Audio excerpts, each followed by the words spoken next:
अवधूत चिंतन श्री गुरुदेव दत्त श्री स्वामी समर्थ। तर चैत्र महिना लवकरच लागणार आहे आणि 9 तारखेपासून चैत्र महिना सुरू होणार आहे। हा महिना खूप महत्त्वाचा मानला जातो आपल्या कुलदेवीची उपासना करण्यासाठी।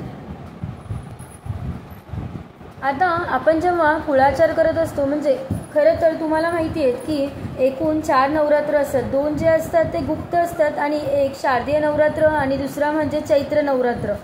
तर या चैत्र महिन्यात आपल्याला कुलदेवीची सेवा करायची असते आणि त्याचबरोबर रामनवमी म्हणजे प्रभू श्रीरामाची साक्षात विष्णूचे अवतार असणारे प्रभू श्रीरामांची आपल्याला उपासना करायची असतात। आता तुम्हाला मी सांगते की 9 तारखेपासून ते 17 तारखेपर्यंत रामनवरात्री आपल्याला साजरी करायची आहे आणि 9 ते 23 पर्यंत आपल्याला चैत्र नवरात्री साजरी करायची असते। चैत्र पौर्णिमेपर्यंत आपल्याला ही चैत्र नवरात्री साजरी करायची आहे, ज्याला हनुमान जयंती पण आपण बोलतो। सगळ्यात आधी 9 तारीख ते 23 तारखेपर्यंत हा जो 14-15 दिवसाचा काळ असतो, या काळात आपल्याला कुलदेवीची सेवा करायची असते। आपल्या संसारिक अडचणी जेव्हा वाढत जातात तेव्हा सगळ्यात महत्त्वाचं आहे की तुमच्याकडून तुमच्या कुलदेवाची सेवा घडत नाही आहे। म्हणजे तुमच्या घरात जे काही अडचणी येतात त्याचं मूळ कारण म्हणजे काय, तुम्ही कुलदेवाची पूजा करत नाही, त्यांची अर्चना करत नाही। सगळ्यात आधी तुम्हाला तुमची कुलदेवी माहिती आहे का हे तुम्हाला माहीत असणं खूप गरजेचं आहे। असेल तर तिला तुम्ही टाक तुमच्या घरी आहे का, तिचा टाक तुमच्या घरी आहे का। काही महिलांचं असं असतं की ते टाक करू शकत नाही, तर त्या कुलदेवाचा फोटो तुमच्या घरी आहे का, तुम्ही कुळाचार करता का, तुम्ही आपल्या कुलदेवाचं मान सन्मान करता का, हे खूप महत्त्वाचं आहे।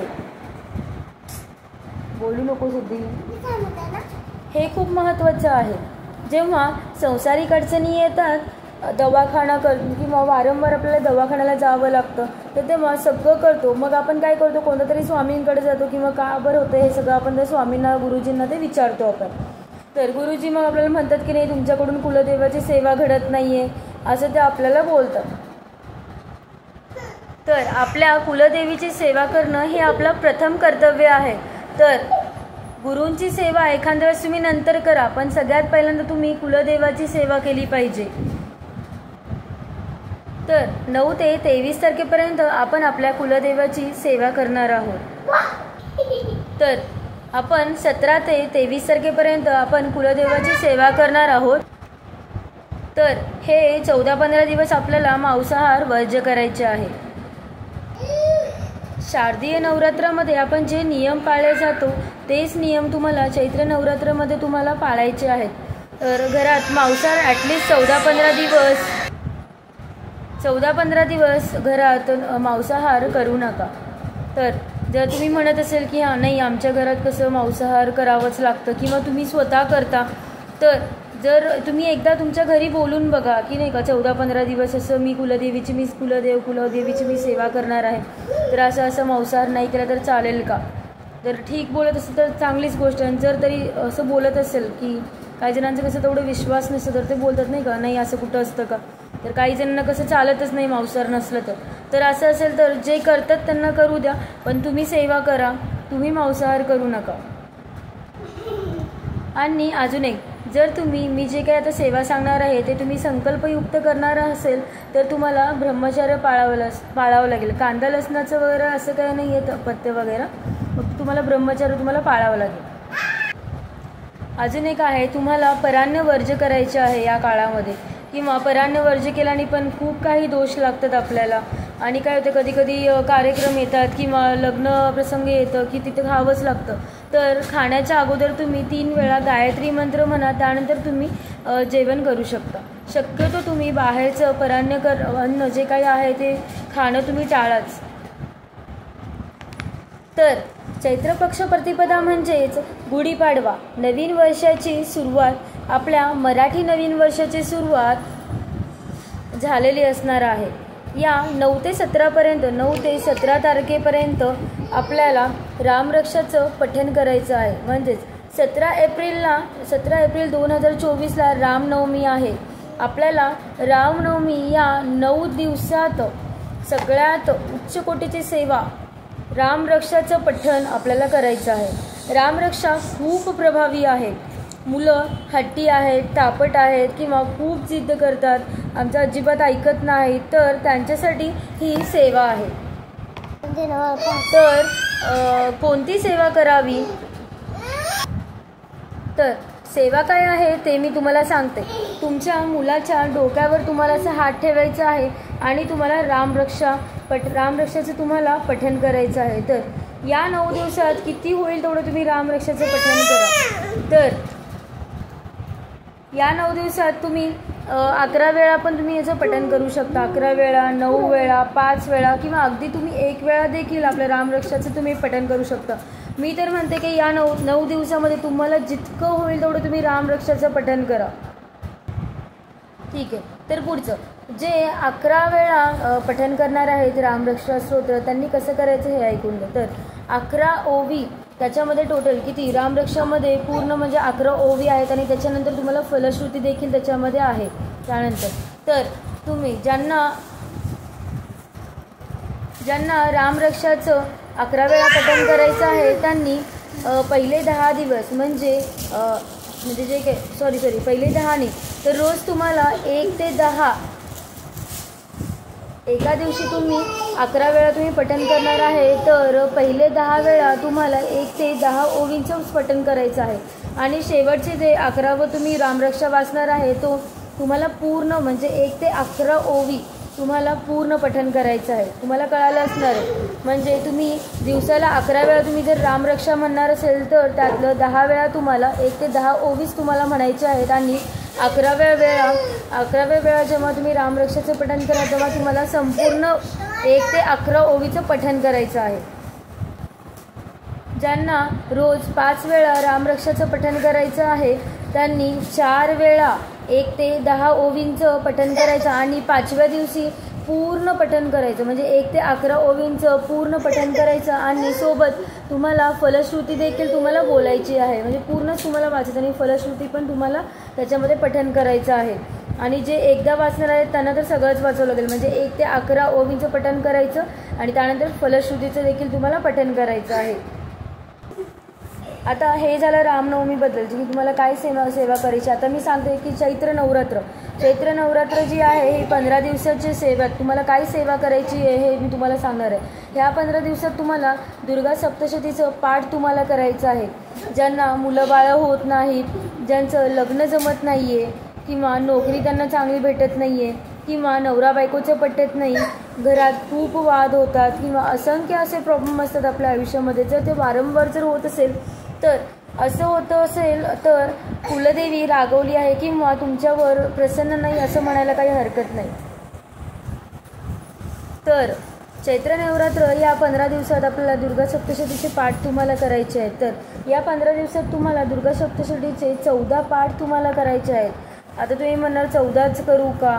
पण तुम्हाला 9 केले तरी पण तुम्हाला चालेल. तर तसं काय बघ, 9 केले तरी पण चालतं किंवा 14 पाठ केल्यानंतर ना त्याचं काय होतं म्हणजे आपल्याला काय फळ भेटतं. तर तुमच्या घरात नवचंडीचं म्हणजे नवचंडी आली आहे याचं तुम्हाला याचं फळ तुम्हाला मिळतं जेव्हा तुम्ही 14 पाठ दुर्गा सप्तशतीचे करता. तेव्हा ज्यांना 14 पाठ शक्य होत नाही त्यांनी कमीत कमी 7 पाठ करा किंवा 9 करा, 5 करा, 3 करा किंवा 1 पण तुम्ही करू शकता. तर 1 पाठ करणारे कसं 1 पाठ तेवढं करू नका किंवा खूपच कंजूसपणा होईल ते. ॲटलिस्ट तुम्ही 5 पाठ तरी करा दुर्गा सप्तशतीचे. तर देवी कवचपासून आता तुम्हाला जेव्हा तुम्ही वाचायला चालू करा तेव्हा तुम्हाला देवी कवचपासून तुम्हाला सुरुवात करायची असते. तर दुर्गा सप्तशती मध्ये तुम्हाला माहीतच असेल की 1 ते 13 अध्याय असतात. तर ते वाचल्यावर तुम्हाला क्षमापदम स्तोत्रमचं तुम्हाला वाचायचं असतं आणि सुरुवात तुम्हाला दिव्य कवचपासून तुम्हाला सुरुवात त्याची करायची असते. जर तुम्ही 14 पाठ केले तर सोन्याहून पिवळं, जर तुम्हाला अगदीच जमत नसेल तर तुम्ही 5 पाठ किंवा 1 पाठ तरी तुम्ही करू शकता. 1 पाठ म्हणजे खूपच कमी होईल. ॲटलिस्ट तुम्ही 5 पाठ तरी करा. म्हणजे तुम्हाला किती शक्य होईल तेवढं तुम्ही दुर्गा सप्तशतीचं तुम्ही पाठ करा. आता दुर्गा सप्तशती नाहीच वाचायचं होत त्यांनी काय करायचं, तर आपल्या कुलदेव किंवा कुलदेवीचं जर तुमच्याकडे टाक असेल किंवा त्यांची मूर्ती असेल किंवा तुमच्याकडे जर आपल्या कुलदेवीचे जर तुमच्याकडे फोटो असेल तर त्याच्यावर तुम्हाला कुंकुमार्चन करायचं आहे. कुंकुमार्चन कसं करायचं हे तुम्हाला माहितीच आहे. तर 15 दिवसात जर तुम्ही रोज केलं कुंकुमार्चन तर खूपच उत्तम. पण जेवढं जमेल तेवढं तुम्ही कुंकुमार्चन करा आपल्या कुलदेव व कुलदेवीवरती. जर श्रीयंत्र जर तुमच्याजवळ असेल म्हणजेच साक्षात आपला भगवान विष्णूचं जे आपलं आसन मानलं जातं त्याच्यावर देखील तुम्ही कुंकुमार्चन करू शकता. आता जेवढी काही मी तुम्हाला सेवा सांगितले ते देखील तुम्हाला जर शक्य होत असेल तर अजून काही तुम्ही करू शकता. तर सिद्ध कुंजिका स्तोत्र याचं तुम्ही पठण करू शकता. ज्यांना दुर्गा सप्तशतीचा पाठ ज्यांना पठण करणं होत नाही किंवा तेवढं वेळ भेटत नाही त्यांनी 11 वेळा सिद्ध कुंजिका स्तोत्रमचं तुम्ही पठण करू शकता. असं म्हटलं जातं की दुर्गा सप्तशतीचं फळ भेटतं जेव्हा तुम्ही सिद्ध कुंजिका स्तोत्रम तुम्ही त्याचं पठण करता तेव्हा तुम्हाला दुर्गा सप्तशतीचं तुम्हाला त्याचं फळ तुम्हाला मिळतं. तुम्ही दुर्गा सप्तशतीचं पाठ करा. मी तर म्हणते तुम्ही हेच पाठ दुर्गा सप्तशतीचंच तुम्ही करा. जर तुम्हाला शक्य होत नसेल तर तुम्ही आपलं सिद्ध कुंजिका स्तोत्रमचं तुम्ही पठण करू शकता. रोज 11 वेळा तुम्हाला सिद्ध कुंजिका स्तोत्रमचं पठण करायचं आहे. अतिशय उच्च कोटीची ही सेवा आहे आणि खूप प्रभावी आहे. फक्त तुम्ही हे सिद्ध कुंजिकाचे स्तोत्रम आहे 11 वेळा रोज तुम्ही पठण करा. ज्यांना हे देखील शक्य होत नाही किंवा तुम्हाला दुर्गा सप्तशती होत नाही किंवा तुम्हाला सिद्ध कुंजिका स्तोत्रम होत नाही किंवा जे काही मी तुम्हाला सांगितलेलं आहे ते सेवा तुम्हाला काहीच होत नसेल तर त्यांनी या 15 दिवसात एक माळ तुम्हाला नवार्णव मंत्राचे तुम्हाला जप करायचा आहे. नवार्णव मंत्र कोणता आहे तुम्हाला माहिती आहे. ओम ऐं ह्रीं क्लीं चामुंडाय बिच्छे. कळालं.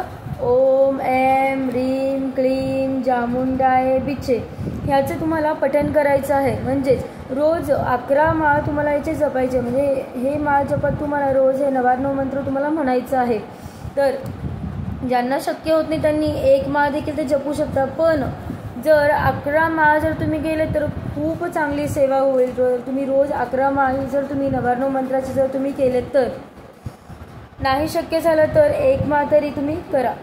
तर जी कुलदेवी आहे ती आपल्या कुळाचं उद्धार करत असते म्हणजेच आपल्या कुळाचं रक्षण करत असते. म्हणून आपल्याला या 15 दिवसामध्ये आपल्याला आपल्या कुलदेवीची जितकं होईल तितकी आपल्याला सेवा करायची आहे. याच्यामुळे तुमचे जे काही प्रॉब्लेम्स असतील आपल्या संसारिक जे काही आपले अडचणी असतील किंवा किरकिरी होत असेल घरामध्ये भांडणतंटा होत असणारे किंवा नवरा बायकोचे वाद होत असतील किंवा नोकरी चांगली भेटत नसणारे किंवा लग्न जमत नसणारे किंवा असे काही असंख्य काही प्रॉब्लेम्स असतील ते सगळं काही त्यांचे निवारण तुम्हाला होणार आहे. म्हणून या 15 दिवसात जास्तीत जास्त आपल्याला कुलदेव व कुलदेवीची आपल्याला सेवा करायची आहे. तर एवढं बोलून मी माझा व्हिडिओ इथंच संपवते. आणि जर माझा व्हिडिओ जर तुम्हाला आवडला असेल तर लाईक शेअर आणि प्लीज सबस्क्राईब करा जेणेकरून माझे पुढचे व्हिडिओ जे काही मी टाकेल जे काही तुम्हाला माहिती देईल ते सगळे तुम्हाला कळतील. तर एवढं बोलून मी माझा व्हिडिओ इथंच संपवते. त्यासाठी श्री स्वामी समर्थ.